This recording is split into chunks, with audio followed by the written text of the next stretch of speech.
Okay, ayan. So, I'd like you to see ito. Okay, akala ko refrigerator.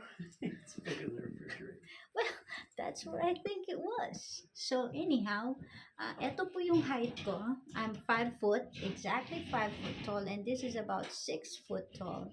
And this is, ayan, lalayo ako para makita niya. Ayan. Lahat po sa loob niyan ay baril. All kinds of guns because they are allowed here na humawak ng baril. Kada bahay, si Mama Carol, meron siyang baril sa kanyang kotse, no? Pistol. Meron siyang pistol.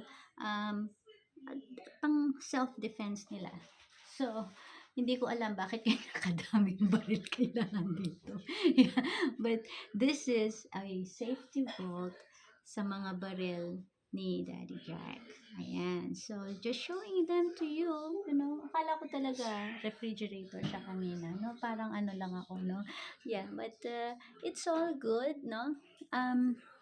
Maraming gamit sila mama dito kaya siguro tinatanong niya kung paano siya magsisend sa akin sa Pilipinas. But we are trying to find companies that do, kasi sa ibang bansa, sa Middle East, meron yung mga tinatawag na mga nagpapasea cargo, mga balikbayan box, no, na pupunuin mo lang yung crate, gaya nung bago ako umuwi galing sa Kuwait, bumili ako ng 2 malalaking crate, nilagay ko mga pinamili kong mga Persian rugs. So,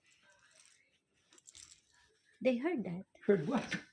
What did you A gecko. I bumped the chair. So, anyhow, hopefully we can find something like that so that parang si Mama Carol kasi gusto niyang i-entrust yung mga gamit na pinundar niya to someone. You know, mayayaman po mga kapatid ni Wendell. So, they don't mind yung mga ganong bagay, no? But for me, it's like to respect her because she loves to give things, no? So, yeah. Popost ko na dito to bago po ako mawalan ng signal. Ayan.